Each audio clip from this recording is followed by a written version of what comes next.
రాష్ట్రానికి తలమానికమైనటువంటి విశాఖ ఉక్కు నష్టాల్లో వెళ్ళటం, ఆ తర్వాత ప్రైవేటు వ్యక్తుల చేతుల్లోనికి వెళ్ళిపోతుంది అని వచ్చినటువంటి వార్తల నేపథ్యంలోనే అనేక ఉద్యమాల తర్వాత ఈరోజు కూటమి ప్రభుత్వం ఒక గ్రేట్ ఇనిషియేషన్ తీసుకుందని చెప్పొచ్చు.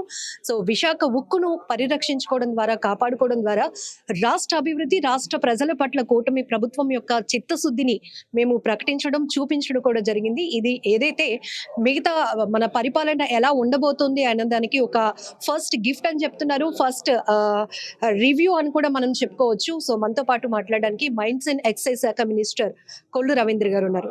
సార్, ఈ రోజు ఎన్నో ఉద్యమాలు జరిగాయి. తర్వాత ఇప్పుడు ఈ ప్రభుత్వం కూడా దీన్ని ఆపదు అనేటటువంటి ఉద్యమాల తర్వాత ఒక్కసారిగా భారీగా ఆర్థిక ప్యాకేజ్, దీన్ని ఎట్లా చూడొచ్చు? తప్పకుండా ఈ రాష్ట్రాన్ని ఏ రకంగా విధ్వంసం చేశారో 5 సంవత్సరాలు మనం చూసాం. దాంట్లో ప్రధానంగా విశాఖ ఉక్కు కూడా అందులో ఒక భాగం. విశాఖ ఉక్కు అనేక వేల మంది, వందల మంది ఉద్యమాలతో వచ్చినటువంటి విశాఖ ఉక్కు కర్మాగారాన్ని మరి 5 సంవత్సరాలు పూర్తిగా మరి వాళ్ళ స్వార్థానికి వాడుకోవడానికి ప్రయత్నం చేశారు. ఆ రోజున ప్రైవేటీకరణ పేరుతో, భూమి ఆక్రమణల పేరుతో ప్రయత్నాలు జరిగితే అనేక మంది పోరాటం చేసుకుని వాళ్ళు మనం కాపాడుకోగలిగాం.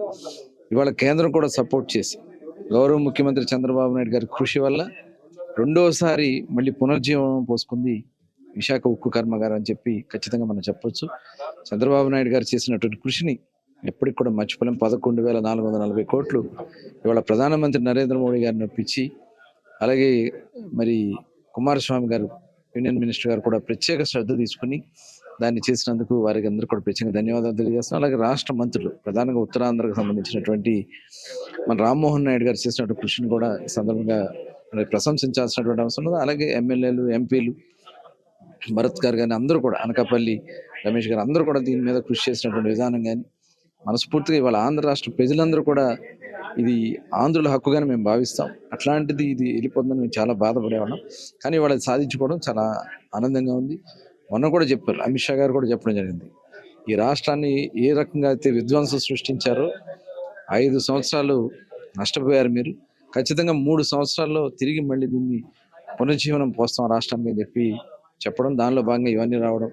అలాగే మొన్న ప్రధాని గారు కూడా వచ్చి 2 లక్షల కోట్ల రూపాయలు దాదాపు గ్రీన్ ఎనర్జీ, హైడ్రోజన్ గ్రీన్ ఎనర్జీకి 1,85,000 కోట్లు, అలాగే బల్క్ డ్రగ్ పార్క్ కానీ, అట్లాగే ఇంకా భోగాపురం ఎయిర్పోర్ట్ కానీ ఇవన్నీ కూడా భవిష్యత్తులో డెవలప్ చేయడానికి కావాల్సిన కేంద్రం సపోర్ట్ చేస్తుంది. నిజంగా చెప్పాలంటే రాష్ట్రం వెంటిలేటర్ మీద ఉన్నటువంటి పరిస్థితుల నుంచి ఇవాళ ఒక్కొక్కటి ఈ రాష్ట్రానికి కావాల్సిన అన్ని కూడా కేంద్ర ప్రభుత్వం సపోర్ట్ చేస్తూ ఉంది. ప్రధాని గారు కూడా చాలా సపోర్ట్ చేస్తున్నారు. ఇవాళ ఐటీ కంపెనీలు కూడా లోకేష్ గారి కృషి వల్ల గూగుల్ సంస్థ రాబోతా ఉంది, TCS రాబోతా ఉంది. ఇలా అనేక సంస్థలు ఇవాళ విశాఖపట్నం కానీ ఆంధ్ర రాష్ట్రంలో పెట్టడానికి కానీ ముందుకు రాబోతున్నాయి. ఇవాళ దావోస్లో కూడా దాదాపు -7 డిగ్రీల్లో చంద్రబాబు నాయుడు గారు మన కోసం, ఈ రాష్ట్రం కోసం ఇవాళ ఉదయం MOU జరిగింది. అనకాపల్లి దగ్గర పాయకరావుపేటలో 17.8 మిలియన్ టన్నుల ఉక్కు కర్మాగారానికి మిట్టల్ వాళ్లతో ఒప్పందం కూడా చేసుకోవడం జరిగింది. ఇలా రాష్ట్రం కోసం పనిచేసే ఒక ముఖ్యమంత్రి ఉండడం మన అదృష్టం. తప్పకుండా పూర్తి నమ్మకం ఇస్తుంది. 5 సంవత్సరాలు స్వర్ణయుగం ఆంధ్ర రాష్ట్రంలో రాబోతుంది. మీరు చెప్పినట్టు లాస్ట్ 5 years లో తీవ్రమైనటువంటి ఫైనాన్షియల్ క్రైసిస్ లో రాష్ట్రం ఉంది కాబట్టి దాన్ని పైకి తీసుకురావాల్సినటువంటి బాధ్యత ఫస్ట్ కూటమి ప్రభుత్వం తీసుకుంది. దీంట్లోనే స్టీల్ ప్లాంట్ ని ప్రొటెక్ట్ చేసుకోవడం కావచ్చు అంటున్నారు. సో మద్యం పాలసీకి సంబంధించి కూడా రాష్ట్ర ప్రభుత్వం ఆదాయం ఆర్జిస్తోంది, కానీ వ్యాపారుల పరంగా మేము కాస్త నష్టపోతున్నాం, దీనికి సంబంధించి ఏమైనా కరెక్షన్స్ చేయగలుగుతారని వ్యాపారుల నుంచి డిమాండ్ సార్. సో గతంలో చూసాం ప్రభుత్వం మద్యం దుకాణాలు నడపడం, ఇదంతా కూడా పెద్ద ఎత్తున ప్రజలు కూడా వ్యతిరేకించిన సందర్భం. సో ఈ న్యూ సిస్టమ్ ఎట్లా వాళ్ళకు కూడా హెల్ప్ అవుతుంది? ఎందుకంటే గతంలో 2014-19లో కూడా ఒక బెస్ట్ పాలసీ ఇచ్చాము. ఆ రోజున ప్రైవేట్ నడుపుతారు, ప్రభుత్వం టోటల్ మానిటర్ చేస్తారు. కానీ లాస్ట్ గవర్నమెంట్ ప్రభుత్వ దుకాణాలు పెట్టి మొత్తం సిస్టమ్నే మార్చేశారు, ట్యాక్సేషన్ సిస్టమే మార్చేశారు. మనం మేము వచ్చిన తర్వాత మొత్తం 6 రాష్ట్రాల్లో స్టడీ చేసుకుని వచ్చిన తర్వాత టోటల్ మరి కొత్త పాలసీ తీసుకుని ప్రైవేట్ పర్సనే షాపులు నిర్వహించేలాగా మరి దాని టోటల్ దాన్ని మానిటర్ చేసేదంతా కూడా ప్రభుత్వ ఆధీనంలో పెట్టుకునే విధంగా మేము ఏర్పాటు చేయడం, APBCL అని పెట్టడం జరిగింది. ట్యాక్సేషన్లో వాళ్ళు చేసినటువంటి చిన్న చిన్న కారణాల వల్ల మేము వాళ్ళకి 15 to 20% మార్జిన్గా వచ్చే విధంగా మేము డిజైన్ చేసాం. కానీ ట్యాక్సేషన్లో చిన్న దీనివల్ల అది వాళ్ళ మార్జిన్స్ తక్కువ వస్తున్నాయని చెప్పి మా దృష్టి తీసుకొచ్చారు. దాని మీద కరెక్ట్ చేయడం జరిగింది. ఇవాళ 14 నుంచి 16% తగ్గకుండా వచ్చేలాగా మేము ఇవ్వడం జరిగింది. అది రేపు 1 తారీఖు నుంచి చేయడానికి కూడా సీఎం గారు కూడా చెప్పడం జరిగింది. దానికి కావాల్సిన టాక్సేషన్ డిజైనింగ్ జరుగుతుంది. అది వచ్చిన తర్వాత వాళ్ళకి మార్జిన్స్లో ఇబ్బంది లేకుండా చేస్తున్నాం. అదే కాకుండా టోటల్ ఎండ్ టు ఎండ్ కూడా total monitoring track and trace సిస్టంలో పెట్టి ఏ బాటిల్ ఎక్కడి నుంచి వచ్చింది, ఏ డిస్టిలరీ నుంచి వచ్చింది, ఏ డిపో నుంచి, ఏ షాప్ నుంచి మానిటర్ చేయటం వల్ల ఎక్కడా కూడా దీన్ని ఇల్లీగల్గా చేసేదానికి అవకాశం లేకుండా, ఎందుకంటే లాస్ట్ గవర్నమెంట్లో వాళ్ళు చేసినట్టు తప్పిదాల వల్ల బ్రాండ్స్ లేవు, క్వాలిటీ లేదు, ప్రాణాలు కోల్పోయినటువంటి సందర్భాలు చూసాం, ఆరోగ్యాలు పోయినాయి. ఇవాళ మేము మొత్తం అంతా కంట్రోల్ చేస్తాం. ఇతర రాష్ట్రాల నుంచి వచ్చే మద్యాన్ని ఆపుగా చేయటం వల్ల మన ఆదాయం పెరిగింది, ప్లస్ ప్రజల ఆరోగ్యం కాపాడుకోగలిగాం. కాబట్టి దీని ద్వారా ఈ రాష్ట్రాన్ని గతంలో వాళ్ళ దోపిడీ నుంచి కాపాడగలిగాం. ఇటు ఆదాయం పెరిగింది, అదేవిధంగా ప్రజల ఆరోగ్యం కాపాడగలుగుతున్నాం, రేట్స్ కూడా తగ్గించగలిగాం. కల్లు గీత కార్మికులకు సంబంధించి కూడా మేము తీవ్రమైనటువంటి సంక్షోభంలో ఉన్నాం. మమ్మల్ని కాపాడాల్సింది మా వృత్తిని, కాకపోతే మా కులాన్ని ప్రొటెక్ట్ చేయాల్సింది ప్రభుత్వాలే అని వాళ్ళు చెప్పిన తర్వాత మీరు ఒక ఇనిషియేషన్ తీసుకున్నారు. సో వాళ్ళకి సంబంధించి ఏమైనా అప్డేట్ ఉందా సార్? ఇప్పుడు 10% షాప్స్ మేము ఆల్రెడీ పెట్టడం జరిగింది. దాంట్లో 10% 300 దగ్గర 40 షాప్స్ వస్తాయి. అవి కూడా ఆల్రెడీ మొన్న గ్రీన్ సిగ్నల్ ఇవ్వడం జరిగింది. త్వరలోనే ఆ ప్రాసెస్ అంతా చేస్తారు. దానికి అప్లికేషన్ పెట్టుకుంటారు.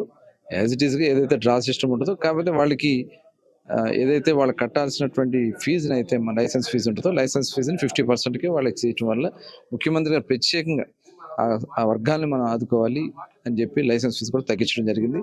ఇది నిజంగా ఆ వర్గాల్లో ఆర్థికంగా బలోపేతం కావడానికి కొంతవరకు అవకాశం ఉంటుంది. ఇదే కాదు, ఫ్యూచర్లో మేము ఇంకా ఇతర మార్గాలు కూడా ఆలోచిస్తున్నాం. చేతి వృత్తులు, కుల వృత్తులకు సంబంధించి దీంట్లో కూడా నీరా అని, తర్వాత ఇవాళ తాటి బెల్లం అని, ఇలా రకరకాలు ఉన్నాయి. ఆ యూనిట్స్ కూడా పెట్టించి వాళ్ళు స్ట్రెంథెన్ కావడానికి ఎంఎస్ఎంఈ స్కీమ్స్తో కానీ, మరి అలాగే బీసీ కార్పొరేషన్ నుంచి కానీ, ట్రాడీ ట్యాపర్స్ కార్పొరేషన్ నుంచి కానీ సపోర్ట్ చేసి వాళ్ళని ఆదుకోవడం జరుగుతుంది. అప్లికేషన్ ఫీజు 2 lakhs ఉంటుంది. అప్లికేషన్ ఫీజు అయితే యాజ్ ఇట్ ఈస్ ఉంటుంది. లైసెన్స్ ఫీజు తగ్గుతుంది. మైనింగ్స్ కి సంబంధించి కూడా ఏమైనా ఈ ప్రభుత్వం మళ్ళీ కొత్త పాలసీ తీసుకొస్తుందా, లేకపోతే పాత పాలసీలోనే ఏమైనా కరెక్షన్స్ చేస్తూ దాన్ని కంటిన్యూ చేస్తుందా అనేటటువంటి సందేహాలు కూడా ఉన్నాయి. అంటే పాలసీ విషయంలో లాస్ట్ గవర్నమెంట్ వాళ్ళ అనుకూలంగా ఉండే విధంగా మార్చుకున్నారు. దానివల్ల చాలా మంది మీద దాదాపు 4,000 మంది మీద 4,000 కోట్ల రూపాయల ఫైన్స్ వేశారు. అవన్నీ కూడా ఆగిపోయినాయి. అది కాకుండా కొత్త అప్లికేషన్స్ దాదాపు 5,400 దగ్గర అప్లికేషన్స్ ఉన్నాయి. అవి కూడా మొన్న ముఖ్యమంత్రి గారు కూడా రివ్యూ చేయడం జరిగింది. అవన్నీ కూడా దశల వారీగా ఒకటోటి అన్ని కూడా టోటల్ క్లియర్ చేయడం జరుగుతుంది. కాబట్టి మైనింగ్ నుంచి రాష్ట్రానికి ఆదాయం రావడానికి గమనించే అవకాశాలు ఉన్నాయి. ప్లస్ మంచి ఖనిజ సంపద ఉంది, దానివల్ల ఎంప్లాయ్మెంట్ పెరిగేదానికి అవకాశం ఉంది. అవన్నీ కూడా మేము త్వరలో అన్ని కూడా చేయటమే కాకుండా నిన్న మరి కోనార్క్లో, ఒరిస్సా దగ్గర కోనార్క్లో మైనింగ్ మినిస్టర్స్తో ఒక కాన్ఫరెన్స్ నిర్వహించడం జరిగింది. దాంట్లో కూడా మనకి కొన్ని మ్యాగనీస్ అలాట్ చేయడం జరిగింది. త్వరలోనే అవన్నీ కూడా మరి ఆక్షన్స్ పెట్టించడం జరుగుతుంది.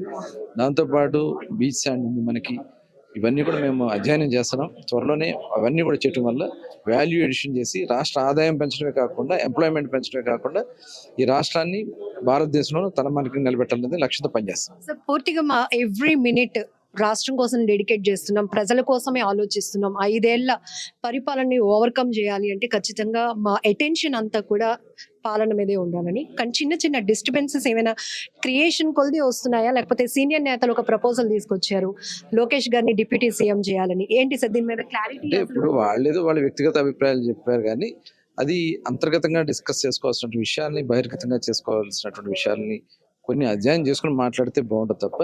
ఎందుకంటే ఇది ఒక కూటమి ప్రభుత్వం. ఇవాళ 93% మ్యాండేట్ ఇచ్చారు ప్రజలు. ఇవాళ దీంట్లో అన్ని పక్షాలను కూడా కలుపుకుని మనం వెళ్ళాల్సినటువంటి బాధ్యత ఈ రాష్ట్ర భవిష్యత్తు కోసం, భవిష్యత్ తరాల భవిష్యత్తు కోసం ఈ రాబోయే 20 సంవత్సరాలు ప్రభుత్వాన్ని నిలబెట్టుకోవాల్సినటువంటి బాధ్యత ఉంది. కాబట్టి అందరూ సమిష్టిగా, ఇవాళ ముఖ్యమంత్రి గారు కానీ, ప్రధానమంత్రి గారు కానీ, అటు పవన్ కళ్యాణ్ గారు కానీ, అలాగే రాష్ట్రంలో ఉన్న బీజేపీ, జనసేన నాయకులు అందరం కూడా ఒకే లక్ష్యంతో పనిచేసాం. దానికోసమే ప్రజలు ఇంత నమ్మకంతో మ్యాండేట్ ఇచ్చారు. కాబట్టి మేము ఏదన్నా ఉన్నా కదా అంతర్గతంగా డిస్కస్ చేసుకుని అధ్యక్షుల వారు ఇచ్చిన డైరెక్షన్ ప్రకారం ముందుకెళ్ళడం జరుగుతుంది. అంటే ఒక సీనియర్ నాయకులుగా మీ అభిప్రాయం ఏంటి సార్? అంటే 3rd జనరేషన్ లీడర్ కాబట్టి సో కొంతమంది సీనియర్ నాయకులు తమ అభిప్రాయాన్ని ఓపెన్ గా చెప్పడంలో తప్పలేదు సార్. మీకు ఇది అంతర్గతంగా డిస్కస్ చేసుకోవాల్సినటువంటి విషయం. అంతర్గతంగా సార్ ఏది చేసినా మేమందరం కూడా దాంట్లో భాగస్వాములు అవుతాం.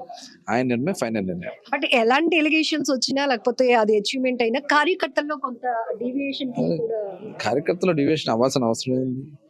ఇవాళ పార్టీని నడిపించింది లోకేష్ గారు. ఇప్పుడు ఎన్టీ రామారావు, చంద్రబాబు నాయుడు గారు, ఇవాళ లోకేష్ గారు ప్రధాన కార్యదర్శిగా ఆయన తీసుకున్నటువంటి ఇనిషియేటివ్స్ ఇవాళ మెంబర్షిప్ 1,00,00,000 దాటింది. 1,50,00,000 50,000 అయింది. ఎందువల్ల అయింది? లోకేష్ గారి ఇనిషియేటివ్ ఉంది, బాబు గారి సపోర్ట్ ఉంది, బాబు గారి డైరెక్షన్ ఉంది. కాబట్టి ఈ రాష్ట్రాన్ని కూడా అదే విధంగా నడపగల శక్తి, సామర్థ్యత తెలుగుదేశం పార్టీ నాయకుల్లో ఉంది, జనసేన నాయకుల్లో ఉంది, బీజేపీ నాయకుల్లో ఉంది. అందరూ సమిష్టిగా ఈ రాష్ట్రాన్ని ప్రథమ స్థానం నిలబెట్టాలి. 2047 మా విజన్, దానికే పనిచేస్తాం. సో మొత్తానికి గత 5 ఏళ్లలో వైసీపీ ప్రభుత్వం పూర్తిగా సిస్టమ్ ని అవినీతి మయంలోనికి తీసుకువెళ్ళిపోయింది కాబట్టి మా ప్రధాన ధ్యేయం అంతా కూడా రాష్ట్రాన్ని ఏ రకంగా అభివృద్ధి పదంలో శరవేగంగా ముందుకు తీసుకువెళ్ళాలి, రాష్ట్ర ప్రజలకు కూటమి ప్రభుత్వం ఎటువంటి భరోసా భద్రతగా నిలుస్తోందనే విధానాన్ని ప్రజల్లోనికి బలంగా తీసుకువెళ్ళాలి అనేటటువంటి ఒకే ఒక నినాదంతో అభివృద్ధి మంత్రంతో ముందుకు వెళ్తున్నాం. ఈ నేపథ్యంలోనే క్రైసిస్ లో ఉన్నటువంటి విశాఖ ఉక్కును భారీ స్థాయిలో 11,440 కోట్ల నిధులు కేంద్రం నుంచి రప్పించగలిగిన నాయకత్వం వహించిన చంద్రబాబు గారి సారథ్యంలో పనిచేసినటువంటి ప్రతి ముఖ్య నేతలకి కేంద్రంలో రాష్ట్రంలో ఉన్న నాయకులందరి కృషి వల్ల ఈరోజు భారీ ఎత్తున నిధులు కూడా సమకూరాయి. ఖచ్చితంగా రాష్ట్ర అధ్యక్షుడు పల్లా శ్రీనివాస్ గారు కూడా ఒక స్టేట్మెంట్ ఇచ్చారు. ప్లాంట్ ఉండాలి అంటే ఖచ్చితంగా చంద్రబాబు గారు ఉండాలి అనేటటువంటి నినాదాన్ని కూడా ముందుకు తీసుకొస్తా ఉన్నారు. ఈ నేపథ్యంలోనే ఎక్సైజ్ పాలసీకి సంబంధించి కూడా చాలా కరెక్షన్స్ ఉన్నాయి. ఒక కొత్త పాలసీ విధానంతో ముందుకు వెళ్లాలనే ఆలోచనతో కూడా ఉన్నాం. ఆ విధమైనటువంటి ఆలోచన కూడా చేస్తున్నాం అంటున్నారు. అలాగే కల్లు గీత కార్మికులను రక్షించుకోవాల్సినటువంటి బాధ్యత, వాళ్ళకి కావాల్సిన ఇంపార్టెన్స్ ఇవ్వడంలో కూడా ప్రభుత్వం అనునిత్యం పనిచేస్తూనే ఉంది. ఇలా అనేక రకాల డెవలప్మెంట్స్ తో ముందుకు వెళ్తున్నామని చెప్తున్నారు మైన్స్ అండ్ ఎక్సైజ్ శాఖ మంత్రి కొల్లు రవీంద్ర. కెమెరా పర్సన్ శేఖర్ తో లక్ష్మి, మనం టీవీ, వైజాగ్.